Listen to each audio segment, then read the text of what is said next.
Depuis quelques années, et d'autant plus depuis quelques mois, on parle de plus en plus de la Chine comme modèle, en particulier sur l'écologie et parfois sur la gestion des data, avec sans doute une peur qu'on a d'un régime autoritaire. Et en même temps, il y a des différences culturelles majeures entre la Chine et de manière plus générale l'Asie, et puis l'Occident, et plus spécifiquement les États-Unis. Et aujourd'hui, je reçois Laurence Lim Daly, qui est une experte autour de la diversité et sur le décodage des différences culturelles. Elle va vous montrer dans cette conversation qui est passionnante comment on a une vision très universaliste depuis la France et tous les biais cognitifs qu'on peut avoir sur la compréhension de la relation homme-femme, sur ce qu'est la beauté, ce qu'est la réussite, euh, sur le rapport à l'écologie. C'est, encore une fois, je trouve vraiment passionnant de s'intéresser aux cultures différentes et de se rendre compte de ses propres biais. Je pense que c'est une marche nécessaire, indispensable pour pouvoir s'ouvrir au monde et comprendre l'évolution qu'on est en train de traverser tous ensemble. Je vous souhaite une bonne écoute. Allez, Vlan, c'est parti.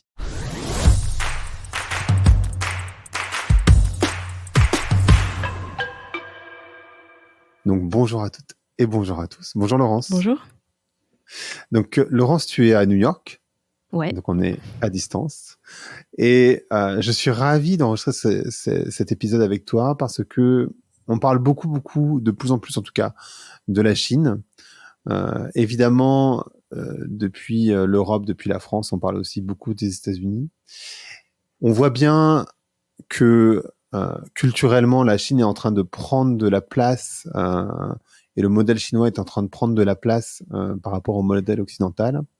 On peut penser à TikTok entre autres, mais je vois Alibaba, je vois beaucoup de grosses, enfin la manière dont la Chine envisage le business, mais aussi l'écologie, mais aussi et en fait, on se rend compte qu'il y a des différences culturelles qui sont majeures et que nous Européens, on ne comprend pas nécessairement, par exemple dans le rapport homme-femme. En fait, ça peut être à plein de niveaux. Et je voudrais qu'on parle ensemble de ce sujet, des différences culturelles. Donc peut-être que la première question et qui touche un petit peu tout le monde naturellement, c'est justement ce rapport entre les hommes et les femmes et le rapport au féminisme en Chine. Ouais, alors c'est tout à fait vrai qu'il y a, il y a encore une grande, je trouve, méconnaissance de la Chine. Et ce qui est un paradoxe parce que aujourd'hui, ben, pour plein d'entreprises, la Chine devient leur premier marché. Si on prend l'industrie du luxe, c'est 90% de la croissance du luxe, ou des boîtes comme L'Oréal qui font quasiment toute leur croissance en Chine. Et pourtant, la Chine, ça reste un peu ce continent noir, hein, et où les entreprises et puis même les gens, je pense les Français, les Américains en particulier, enfin, ont du mal à comprendre les Chinois parce que il y a très peu de soft power. Il y a plusieurs raisons. Il y a pas beaucoup de soft power en Chine, donc c'est vrai qu'on n'a pas tellement accès à, je sais pas, la musique chinoise. Je connais personne autour de moi qui regarde des séries télé chinoises. Et puis je pense que c'est un continent, ça s'explique aussi par l'histoire, parce que c'est un continent, enfin c'est un pays continent qui est resté fermé à l'Occident quasiment jusqu'au 19e siècle, et puis qui aujourd'hui reste très fermé, hein. Il y a un écosystème Internet proprement chinois, il y a la barrière de la langue, et qui fait que voilà, ces différences culturelles, elles sont un peu au carré. Et on a besoin de plus en plus de décoder la Chine pour adresser la Chine. Enfin, je parle du point de vue Mhm. des entreprises. Bien sûr. Et puis surtout, enfin, je crois que même en tant qu'individu, on va avoir en France, en Occident de manière générale, un impact de la culture chinoise sur nos vies en fait. Enfin, quelque part, je suis pas sûr que tout le monde ait bien conscience de ça, mais je crois qu'il va y avoir nécessairement aujourd'hui, il y a plus vraiment de leaders mondiaux comme on a pu le voir avec l'impérialisme américain qui est en train de s'effondrer sur lui-même. Mais on voit du coup des zones, et la Chine évidemment est en position prioritaire pour ça, qui sont en train sans doute de reprendre ce lead mondial. Et donc, ça va avoir des conséquences sur nos vies potentiellement. Ouais, c'est vrai qu'on parle beaucoup un peu du choc des civilisations et du fait que est-ce que la Chine va devenir le nouveau modèle civilisationnel. On en parle beaucoup depuis la gestion de la crise du Covid, etc. Je sais pas, franchement, je sais pas. Moi, je suis pas politologue, mais je sais pas quelles sont les ambitions de la Chine à ce niveau-là. Moi, je me place plutôt du point de vue en fait, des entreprises et de comment aujourd'hui, à l'heure où les marques deviennent un peu des ambassadeurs culturels, comment décoder. Tu parlais tout à l'heure du féminisme et de la question des femmes. Mhm. Ben, c'est vrai que c'est intéressant de voir aujourd'hui les différentes problématiques et comment des enjeux sociétaux se posent différemment en Chine, aux États-Unis, en France. Sur la question des femmes, par exemple, en France, aux États-Unis, bon, c'est un sujet qui est plus tellement sur le devant de la scène, moi j'ai l'impression. En France, c'était pas mal sur les égalités salariales. Aux US, c'était dans la mouvance MeToo, la masculinité toxique.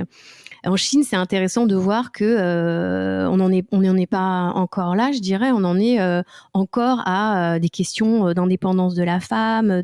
Il y a un énorme regain, c'est intéressant. Il y a un énorme regain de féminisme en Chine.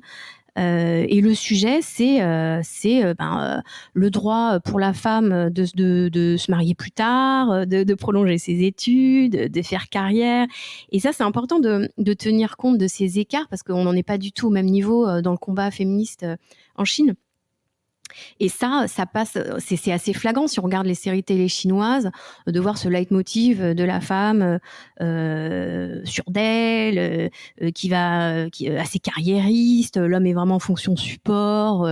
Alors qu'en France, si on regarde les séries télé, c'est plutôt la femme, elle en est pas là. La femme, elle veut work-life balance, elle veut avoir un métier qui a du sens, et on n'en est pas là. Et c'est intéressant de voir aussi comment les marques résonnent ou au contraire dissonnent complètement avec ces valeurs sociétales. Mais en fait, d'un côté, tu dis quelque part que dans les séries, ou alors j'ai pas compris, mais que dans les séries chinoises, l'homme est fonction support, la femme est super sûre d'elle, etc. Mais dans la réalité, en fait, on est encore dans une situation où la femme se bat pour pouvoir se marier plus tard, alors qu'en France, et le sujet, il est complètement encore ouvert. On a eu dernièrement, au mois de septembre en tout cas, tout un débat autour du crop top, entre autres, mais en fait, le débat, il est pas du tout fini ici. Des séries où la femme, elle est beaucoup plus dans une recherche en tout cas dans les séries, mais les séries ont un impact extrêmement fort dans les narratifs qu'on raconte évidemment. Elle en est encore à trouver un équilibre, alors qu'en réalité, elle est beaucoup plus libérée, de ce que je comprends de ce que tu dis, qu'en Chine. Alors non, il y a bien sûr un écart entre les représentations et les réalités sociales. La Chine, si tu regardes l'index parité homme-femme, la condition de la femme, la Chine est très mal classée par rapport à la France, qui est dans les premiers, dans le top 10, je crois. Donc non. En revanche, ce qui est intéressant, c'est de voir la dynamique. Et je pense qu'en Chine, il y a un rapport à la femme très particulier parce que la politique de l'enfant unique. Donc c'est vrai que les femmes ont été relativement investies par rapport à d'autres pays asiatiques comme le Japon ou la Corée, où là la condition des femmes est vraiment en arrière. Et puis surtout, il y a eu la révolution culturelle. Donc la révolution culturelle, c'est la femme égale de l'homme, c'est toutes ces représentations pendant la période maoïste de femmes au combat, de femmes qui conduisent des tracteurs, qui réparent les pylônes électriques, et surtout qui s'habillent comme l'homme. Il y avait déjà voilà une espèce d'androgénisation de la femme. Et je pense que la femme en Chine a mis beaucoup de temps et est encore dans le processus de reconquérir les appareils de la féminité. Donc c'est très particulier la féminité, enfin, au-delà du féminisme, mais le thème de la féminité en Chine. Mais oui, bien sûr, il y a un retard. Aujourd'hui, la femme n'est pas du tout libérée en Chine. D'accord. Et il y a d'autres sujets, évidemment. Je pense entre autres, parce que un certain nombre de marques, pour le coup, globales, ont scandé, par exemple, Black Lives Matter un peu partout dans le monde, sauf que typiquement, la position des Noirs en Chine, elle est vraiment très différente. C'est quoi le rapport alors je sais pas si le terme est le bon, aux races, parce que je déteste ce terme dans le sens où il n'y a qu'une seule race humaine, mais c'est le terme qu'on utilise de manière sociale, on va dire. C'est quoi le rapport en Chine par rapport aux États-Unis, par exemple? Ben, la grande différence, c'est que ben, les États-Unis sont un pays multiracial, hein. Où il y a les Blancs vont devenir une minorité. Enfin, il y a énormément de minorités. Et d'ailleurs, le thème de la race et des inégalités raciales est au cœur de la société, encore plus aujourd'hui avec Black Lives Matter. Mais je veux dire, depuis les années 60, c'est le sujet sociétal numéro 1. D'ailleurs qu'adressent particulièrement les entreprises. Alors qu'en Chine, ben, la Chine, c'est un pays monoracial. Il y a 91% de Han, avec très peu d'étrangers. Donc les Chinois sont très peu exposés à des races différentes. Donc la question du racisme, elle se pose pas en ces termes. Et d'ailleurs les Noirs qui vivent en Chine sont des Noirs qui viennent commercer avec la Chine. Donc il n'y a pas du tout ce stigma des descendants de l'esclavage qui cumulent les discriminations, etc. Et la question du racisme en Chine, elle se pose en d'autres termes. C'est plutôt la question du racisme anti-chinois. Et de plus en plus, avec la crise du Covid, les Chinois sont terrorisés par le regain de China bashing et du racisme anti-chinois à l'étranger, notamment aux US.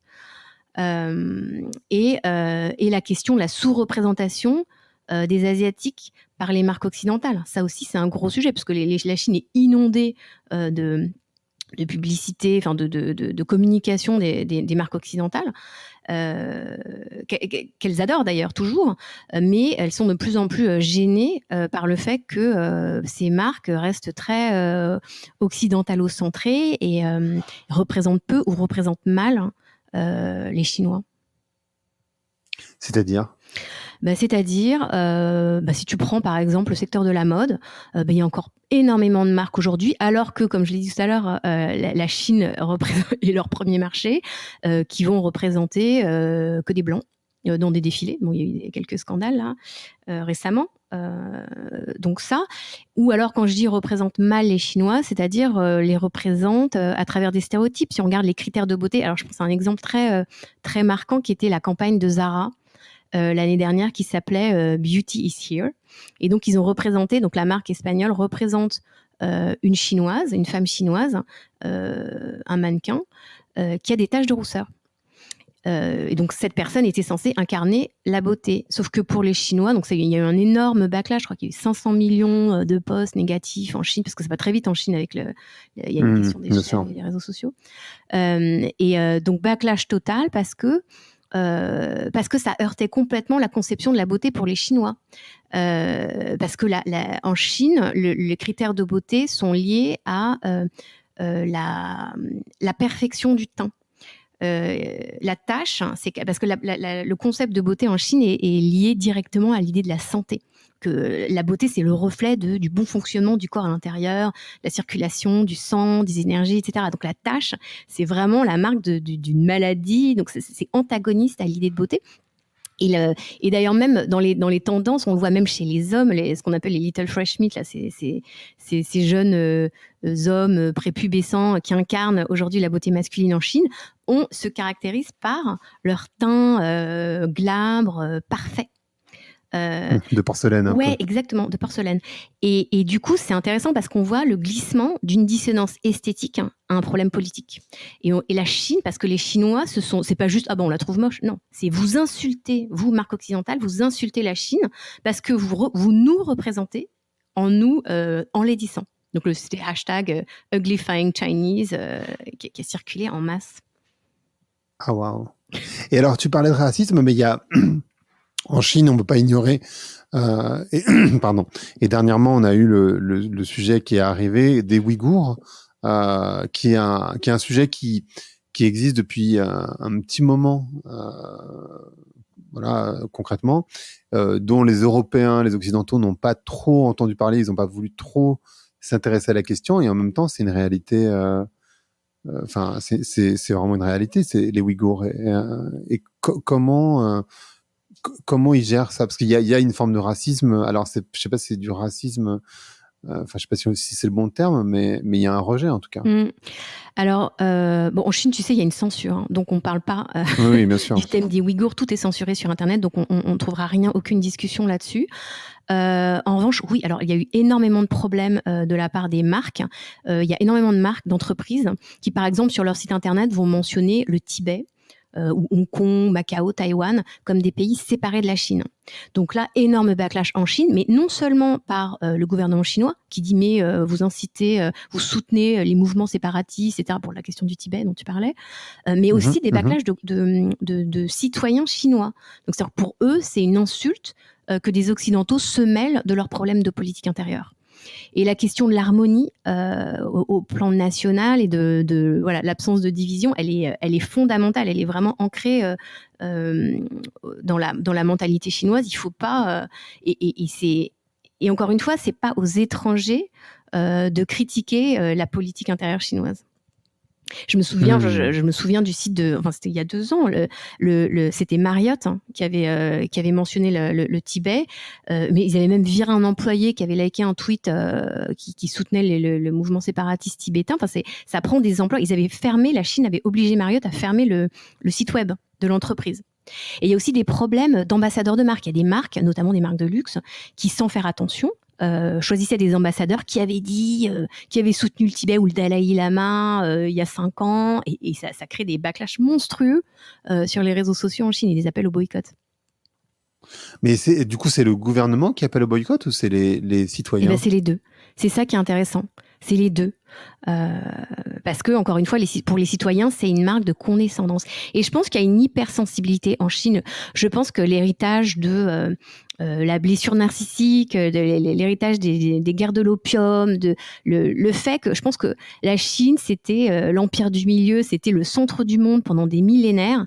Il faut bien comprendre qu'en 100 ans, ils sont passés de on est le centre du monde à waouh, on a 200 ans de retard, on a l'Occident qui a une avance technologique, scientifique sur nous. Et il y a eu cette espèce d'obsession pendant 100 ans du rattrapage avec l'Occident. Et donc, il y a une humiliation très forte de la Chine.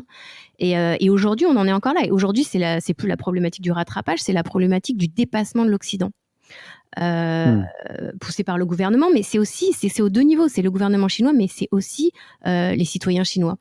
Et donc, tout est passé à ce prisme-là. Et aujourd'hui, quand un occidental, une marque occidentale communique en Chine, il faut bien avoir ce biais et de se dire, attention, il y a une hypersensibilité sur ces sujets.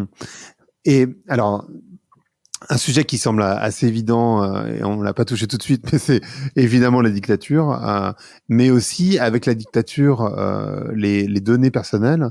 En France, on a tendance à regarder ça, ce qui se passe en Chine, tu sais, en particulier le fait qu'on donne La notation sociale. Voilà, déjà, pardon, excuse-moi, la notation sociale, nous, ça nous fait horreur, et en même temps, ce qu'on lit sur les Chinois, c'est qu'en fait, ils trouvent que c'est plutôt pas mal parce qu'il y a moins d'incivilité finalement. Et ça, c'est sans doute un rapport différent par rapport à la vie privée, non ? Ouais, alors moi je mettrais quand même des pincettes à ce que tu dis, parce qu'encore une fois, il y a la question de la censure. Et je pense que la parole est pas libre en Chine sur ces sujets. Et donc tout ce qui nous remonte, en fait, il n'y a pas grand-chose qui nous remonte sur ce que pense. Je te mets au défi de trouver des études, des enquêtes sociologiques qui vont parler de la perception de la notation chinoise par les Chinois. Et de l'autre côté, il y a un biais aussi parce qu'il y a énormément de China bashing. Donc si on lit toute la presse sur la Chine, on va dire oui, alors la Chine devient leader en intelligence artificielle, l'essor des smart cities, etc. Mais regardez, c'est Big Brother, la vidéosurveillance qui explose en Chine. Ils sont en train de... Voilà, c'est George Orwell, quoi. Et donc, je pense qu'il faut un peu trouver le juste milieu. Je pense qu'en Chine, il faut avoir en tête que c'est un pays aux valeurs collectives. Donc, l'individu a moins... Enfin, la question de la liberté individuelle, elle est très occidentale et elle a été importée. Aujourd'hui, elle a conquis la Chine. Je pense qu'aujourd'hui, la jeunesse chinoise, elle est imprégnée de ces valeurs occidentales de liberté d'expression, de liberté individuelle. Mais on est un petit peu entre les deux. La Chine, c'est toujours un mélange, hein, et il y a quand même un héritage de valeurs collectivistes très fort. il n'y a pas, il y a pas de rébellion, il n'y a pas de mouvement de rébellion en Chine contre ces problèmes de surveillance et de notation sociale, parce qu'il y a une grande croyance dans le progrès de la Chine, que la Chine est en train d'émerger comme première puissance mondiale, et donc c'est un peu tout ça se mélange. Mais en revanche, c'est vrai qu'il y a, on observe quand même pourquoi est-ce qu'aujourd'hui en Chine la culture du streetwear est si populaire. Bah, c'est parce que c'est un moyen politiquement correct pour les Chinois d'exprimer une forme de liberté individuelle. C'est parce que la rébellion n'est pas possible en Chine. Oui, d'accord. C'est hyper, en fait, c'est hyper intéressant de voir. Et tu parlais d'individualisme versus collectivisme.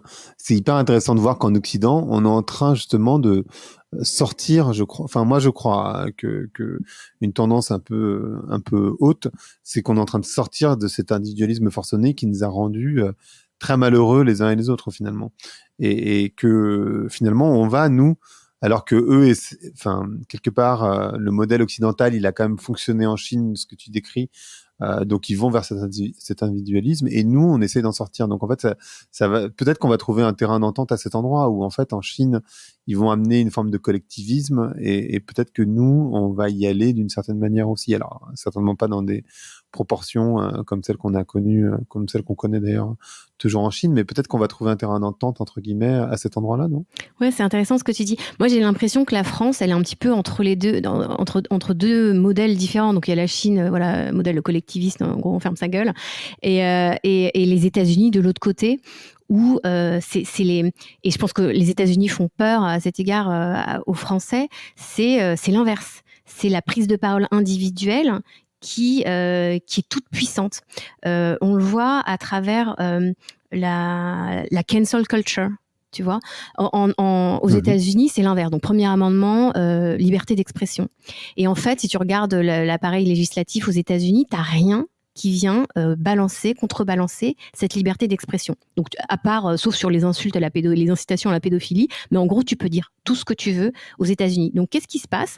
Il se passe que de plus en plus, depuis les années 60, le cancel culture, c'est des citoyens, et là, ça explose avec les réseaux sociaux, dès qu'ils voient quelque chose qui n'est pas politiquement correct, donc, alors c'est pour la bonne cause, c'est quelque chose, un propos raciste ou sexiste ou homophobe, etc. Et ben, il va y avoir tout un mouvement de citoyens qui vont boycotter, qui vont appeler au boycott, et qui vont, ils vont permettre, par exemple, là, récemment, il y a Rosenbar, qui était une actrice, qui est connue pour être raciste, donc c'est très bien. Elle a publié un tweet raciste, elle a dû, sous la pression des internautes, elle s'est faite virer par Disney du jour au lendemain. Et ça c'est les citoyens qui s'érigent en tribunal populaire. Mais encore une fois, pour la bonne cause, mais... Alors là, du coup, on va passer sur la culture américaine, mais est-ce que ça n'a pas des impacts, j'ai envie de dire, négatifs, où on voit, par exemple, des femmes, je pense à Christine Lagarde, mais il y en a d'autres, qui ne peuvent plus donner de conférences en université parce que ça heurte un peu la sensibilité de certaines personnes, et que du coup, ils ne veulent plus. Ou j'ai entendu des profs de droit qui n'ont plus le droit de prononcer le mot viol quand ils parlent de viol aux États-Unis, parce que ça pourrait heurter la sensibilité. Ça fait penser d'ailleurs malheureusement à l'assassinat qui a eu lieu dans cette école française, voilà, et où il a montré une caricature, et parce qu'il a montré cette caricature, alors il a été assassiné. Alors bien sûr, aux États-Unis, on n'en est pas à l'assassinat des professeurs, mais on est simplement dans une forme de censure où ces personnes-là ont plus le droit de venir donner cours, par exemple, ou n'ont plus le droit de prononcer le mot viol, ou voilà, on en arrive à des situations qui sont un petit peu étranges quelque part. Mais là, on parle des États-Unis, on parle plus vraiment de la Chine, mais c'est pas grave, parce que je trouve que c'est le parallèle qui est intéressant. Mais ouais, non, c'est ce que tu fais référence aux trigger warnings. En fait, effectivement, la spécificité de la jeune génération américaine, et qui est née avec les réseaux sociaux, c'est que il y a une hypersensibilité à tout ce qui n'est pas, à tout ce qui est opinion autre. Parce qu'en fait, avec les réseaux sociaux, chacun est habitué à être confronté à ses propres idées. On t'abreuve de news qui confortent tes idées, etc. Et du coup, on ne supporte plus d'être exposé à, encore une fois, à d'autres idées. Et c'est ça s'appelle, c'est le phénomène qui s'appelle, il y a un bouquin qui est un best-seller aux États-Unis qui s'appelle The Coddling of the American Mind, et il parle de ça, du fait qu'on peut plus rien dire parce que la jeune génération a été élevée dans du coton. C'est assez, je pense que du point de vue français, c'est assez choquant. Et ça va de pair avec le phénomène d'appropriation. Parce qu'on crée toujours aux États-Unis à l'appropriation culturelle.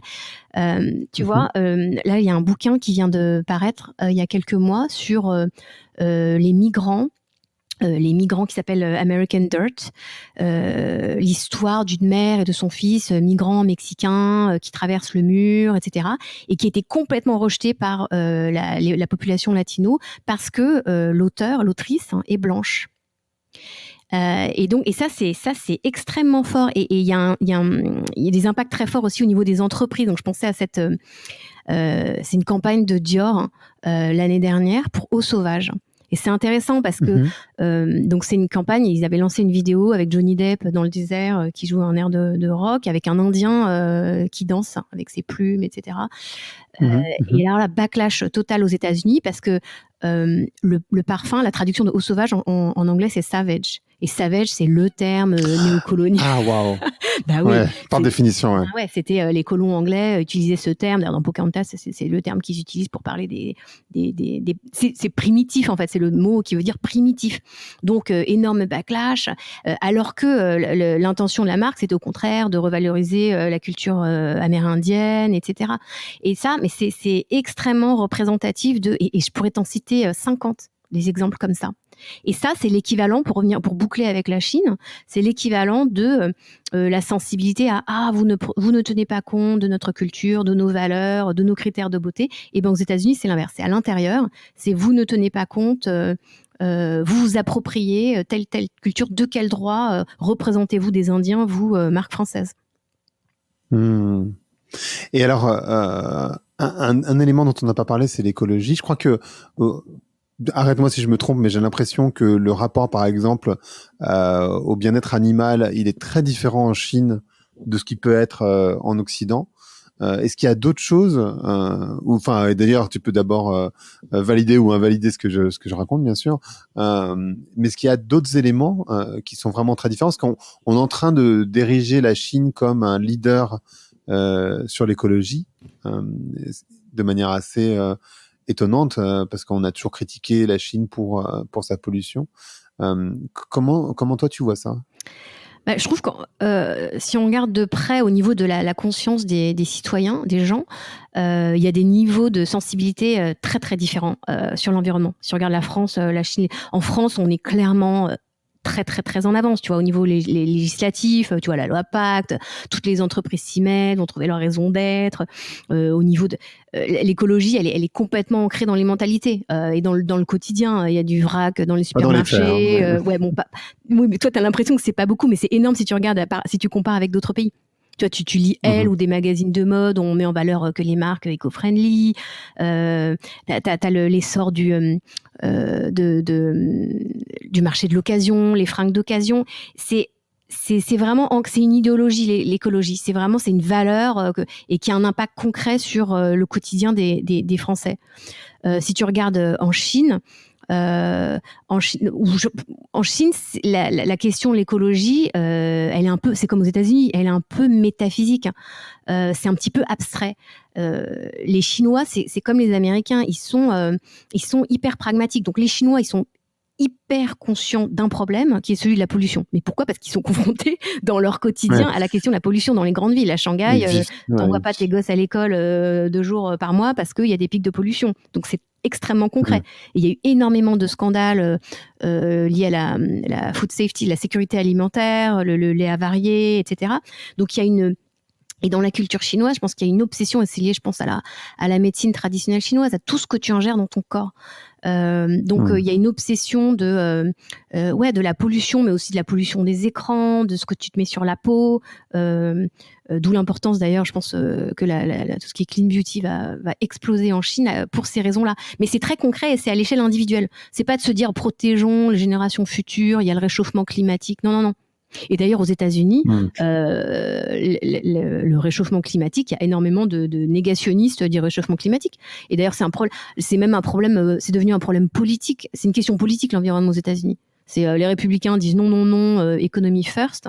Et je pense que dans la culture américaine, qui est fondée, enfin, le capitalisme et l'économie restent une valeur fondamentale et Mhm. plus importante. Je pense que la question sociale de créer des emplois reste majeure aux US. D'ailleurs, même Joe Biden, si tu regardes, il a dit qu'il n'arrêterait pas le gaz de schiste et on va continuer à forer la terre parce que c'est l'idéologie de la mine, des travailleurs. C'est presque Mm. patriotique. Ouais, je vois ce que tu veux dire. On n'est pas sorti on n'est pas sorti Ouais. de sur cette question écologique. Malheureusement, on rigole, c'est pas très rigolo, Il y a de la marge. mais on n'est pas sorti d'affaire. Ouais, non, mais il y a encore de la marge. Mais en Chine, du coup, ils ont ils ont ce pragmatisme, donc du coup, et ils ont aussi, alors l'avantage de la dictature, c'est que quand même ça fonctionne plutôt bien, et donc ils prennent parfois des décisions radicales, par exemple, interdiction des scooters à essence dans Shanghai, ça s'est fait du jour au lendemain quasiment, et accompagné par l'État. Et voilà, parfois ils prennent des décisions un peu radicales qu'ils arrivent à mettre en place. En fait, c'est ça, c'est aussi une grosse différence peut-être entre la Chine et l'Occident. Il n'y a pas de discussion possible des citoyens en réalité. Ben, c'est ce qui fera avancer la Chine certainement plus vite que les États-Unis, parce qu'aux États-Unis, dire à un Américain de ne pas prendre sa voiture, il ne le fera pas. Il y a pas de. C'est comme le recyclage, le gâchis alimentaire. Tout ça, c'est des problèmes. Les Américains, ils ont du mal à en faire moins ou à se retirer quelque chose, à sacrifier quelque chose de leur. En revanche, on pourra leur dire acheter des voitures électriques. Là, on le voit avec Tesla. Mais on leur dira pas de renoncer à quelque chose pour protéger l'environnement. Ça, c'est pas dans la mentalité. Ouais. En fait, on en revient à la problématique individualisme versus collectivisme. Exactement. Quelque part. Ouais. Bah, voilà, les États-Unis, c'est valeur individualiste au cube. 200%. Ouais. Est-ce qu'il y a d'autres sujets qui sont vraiment différents culturellement en Chine que j'ai pas abordé? Il doit y en avoir, mais il y en a énormément, mais moi, il y a juste un exemple que j'aurais voulu mentionner, c'est qui boucle un peu sur la question du racisme et des problèmes de dissonance sur les rapports de la beauté, etc. C'est un exemple très frappant sur la question du whitening. Tu sais, les produits de whitening pour blanchir la peau. Et là, avec Black Lives Matter, il y avait eu ce backlash, cette déclaration de L'Oréal de dire, alors non pas on va arrêter de commercialiser les produits de blanchiment de la peau, mais on va arrêter. Ils en vendent énormément. Ouais, bah c'est énorme, c'est un marché énorme en Asie. Mais de dire, on va arrêter d'associer le mot blanc à joli, c'était fair, on va arrêter de dire, de relier fair and lovely à white. Et ça, je trouve que c'est super intéressant parce que donc c'est très consensuel aux États-Unis de dire bah bien sûr white supremacist, quelle horreur, vous promouvez la peau blanche, etc. comme critère ultime de beauté. En Chine, c'était mais qu'est-ce que c'est que ça? Qu'est-ce que c'est que vous nous traitez de racistes parce que qu'on aime, parce que pour nous la blancheur c'est un critère ultime de beauté. Enfin, il y a eu vraiment un contresens total sur cette question, parce qu'en Chine, la blancheur, c'est un critère de beauté qui est vieux de plus de 2000 ans. Ça date de la dynastie Han. C'est comme si, tu vois, en France, on a inversé les codes. En Chine, comme en Occident, la blancheur, c'est un signe de statut social. Ok. Sauf qu'en France, ce qui s'est passé, c'est qu'avec les congés payés et le Front populaire dans les années 30, bah, ce qui est devenu le marqueur social, c'est de partir en vacances et de bronzer. Donc, on a inversé les codes. Et en Chine, ce glissement, c'est pas fait. Et en plus, comme je le disais tout à l'heure, il y a aussi cette obsession de la protection envers les agressions extérieures. Donc, les femmes, en Chine, elles mettent aussi elles utilisent ces produits aussi pour se protéger du soleil. Et du coup, ça montre, je trouve que cet exemple-là, il montre à quel point on a un point de vue universaliste et on va plaquer des valeurs qu'on croit universelles au lieu de détourner un peu le regard et se dire comment c'est perçu de l'autre côté de la planète. Et je trouve que ces exemples sont vraiment révélateurs de l'effort qu'on a tous à faire pour se décentrer de nous-mêmes et changer de point de vue, quoi. C'est un peu faire la révolution copernicienne. Ouais, on parle un peu des biais cognitifs, c'est-à-dire qu'en fait, le principe même du biais cognitif, c'est que tu ne sais même pas que tu l'as. Et effectivement, ce rapport à la peau blanche, il est très très différent, mais au Maghreb, ça peut être le cas aussi. Enfin, en fait, ils n'ont pas spécialement envie de bronzer, majoritairement, parce qu'en fait, bronzer, c'est les paysans. Enfin, donc c'est pas du tout bien vu. Et en Chine, j'imagine que c'est la même chose, c'est-à-dire qu'en fait, ceux qui bronzent, c'est ceux qui travaillent dans les champs en réalité. Donc naturellement, t'as pas du tout envie d'avoir la peau bronzée quand t'es en Chine. Et peut-être qu'on peut aussi parler du rapport entre les différents pays asiatiques, parce que on parle beaucoup de la Chine, mais on parle aussi beaucoup du Japon et du rapport entre le Japon et la Chine. On parle un peu moins de la Corée du Sud, et pourtant la Corée du Sud, elle a un impact extrêmement fort, en particulier enfin, au niveau de la mode, en tout cas, je crois, sur tout le reste de l'Asie. Comment ça fonctionne et comment ça évolue? Je sais pas si tu sais comment ça évolue, mais moi, je trouve ça super intéressant. Bah, il y a énormément d'influences et c'est vrai que du point de vue occidental, on parle de la Chine, mais en fait c'est un peu, comme je te disais, c'est un peu le continent noir, l'Asie, tout ça c'est assez flou et en fait on néglige toujours, on croit que l'Occident est le seul à influencer les tendances en Chine, alors qu'en fait si on regarde à la loupe, bah, la Corée est extrêmement a une énorme influence sur la Chine. On le voit par exemple sur les représentations des masculinités. En Chine, tout ce mouvement ce qu'on appelle les Little Fresh Meat, donc tout cette représentation d'une masculinité prépubescente, assez féminine de notre point de vue, elle est héritée. Bon, bien sûr, elle est héritée d'un concept de masculinité en Chine en Asie, qui est moins lié à la virilité, voilà, la force physique traditionnellement en Chine, mais elle est aussi liée à l'influence de la Corée sur les Flower Boys et qui vient aussi d'ailleurs du Japon. Donc c'est intéressant de comprendre ces influences asiatiques. Mais alors, c'est marrant ce que tu dis sur. On va revenir sur le sujet du féminisme, parce qu'en fait, la Chine, ça reste une société hyper patriarcale, et c'est vrai, tu as raison. Il n'y a pas ce rapport. En fait, il n'y a pas cette association, ou en tout cas, la manière dont tu décris ces jeunes garçons quasiment éphèbes, en fait, en Chine, qui sont très à la mode. Ils n'ont pas du tout ces codes virilistes, et pourtant le patriarcat est extrêmement fort en Chine. Il est toujours très présent, comme il est présent très fort au Japon. Alors je connais moins la situation en Corée, mais ouais, oui, alors ça dépend où, parce qu'à Shanghai, c'est plutôt matriarcat. Mais t'as raison, ça reste encore très confucéen. Donc la domination de la femme, de l'homme sur la femme, ça reste très ancré dans la. Mais aujourd'hui, c'est en train de changer. Mais ça s'explique. Tu vois, je pense que effectivement, traditionnellement en Chine, la masculinité, elle est fondée sur 2 piliers. C'est Wen et Wu. C'est pas seulement la bravoure, le courage, etc. C'est aussi une forme de culture, de raffinement, de sophistication, de spiritualité. Alors que si tu regardes par exemple l'opposé, c'est les États-Unis, où tu vois avec la culture du super-héros, une culture très forte de la violence, et puis la mythologie du pionnier, de la conquête de l'Ouest. Ouais, c'est ça. Il y a une virilité qui est fondée sur la force physique et la bravoure. C'est un peu le concept d'ailleurs occidental qui est hérité des Romains en fait. Mais du coup, ça fait qu'on a un écart très très grand dans les représentations des masculinités en Orient et en Occident. Et alors du coup, ça serait quoi la masculinité en Orient? Comment on la décrirait? Enfin, c'est quoi l'homme, quoi, enfin, entre guillemets, si on peut dire ça comme ça. Non, mais c'est difficile d'essentialiser, mais parce qu'il y a toute une typologie des représentations. Mais aujourd'hui, si tu veux, il y a quelque chose de très particulier dans les représentations de la masculinité en Chine, c'est que la Chine, c'est une chi-économie. Donc, si tu regardes tout, les séries télé, la publicité, cette tendance des Little Fresh Meat, donc d'une efféminisation de l'homme, elle est massive. Pourquoi ? Parce que les représentations de la masculinité en Chine se font à travers le regard de la femme. Donc c'est toute la projection du boyfriend qui va être hypersensible, qui est innocent, qui ressemble à un petit poupon. Alors après il y a des variantes. Il y a aussi celui qui est un peu plus bad boy, mais qui est aussi prépubescent et glabre et sans poils, etc.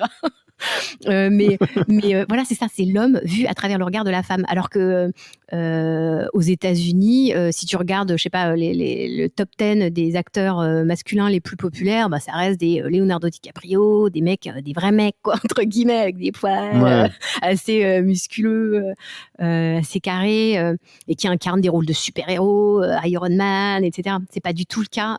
Si tu regardes les nouveaux héros masculins dans les séries chinoises, c'est intéressant, il y a toute une tendance où le petit copain, la femme, joue le rôle de grande sœur dans le couple.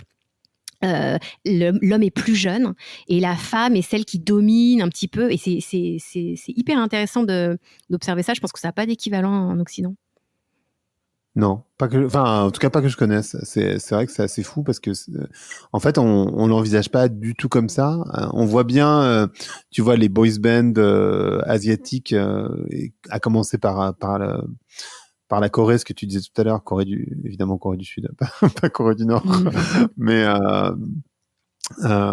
sinon c'est vrai qu'on a une mauvaise compréhension. Alors peut-être parce que moi je travaille pas avec la Chine, donc je me suis pas intéressé de manière très spécifique, un petit peu forcément, parce que tu vois bien que c'est un sujet que je connais un minimum, mais pas non plus de manière très très, très avancée.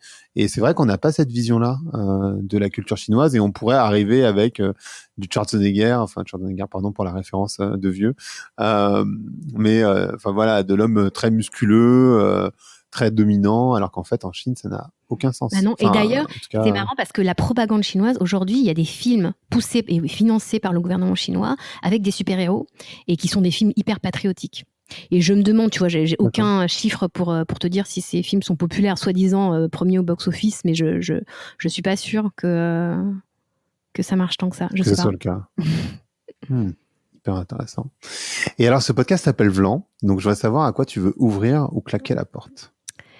Eh ben, je voudrais claquer la porte à l'occidentalocentrisme et à la méconnaissance des autres cultures.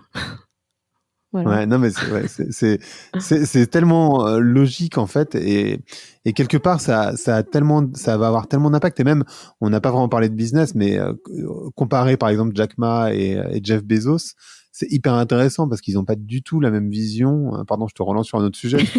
Mais on finira jamais ce podcast. C'est ça, on va jamais finir. Mais c'est pas grave, ça reste un podcast. Ils n'ont pas du tout la même approche du business en réalité. Enfin, on n'a pas du tout cette même vision, même si les deux sont multimilliardaires à ne plus savoir qu'en faire. Ils ont pas la même vision du business, j'ai l'impression. Ouais, mais on pourrait décliner ces différences culturelles à l'infini sur le management, le leadership, qu'est-ce qu'un leader, toutes ces questions-là, effectivement, sont très différentes. Super intéressant. Merci beaucoup, Laurence. Merci à toi. À bientôt. Salut. Merci d'avoir écouté Vlan. Si vous avez aimé l'émission, n'hésitez pas à mettre des étoiles sur vos plateformes de podcast préférées. Vous pouvez aussi partager l'épisode sur vos réseaux sociaux, Instagram Stories, Facebook, LinkedIn, où vous voulez. Je suis Grégory Pouy. Vous pouvez me retrouver sur l'intégralité des plateformes sous le nom Greg from Paris. Si vous avez des idées pour des invités, si vous avez des commentaires, n'hésitez surtout pas à m'envoyer un message. Allez, merci et à bientôt.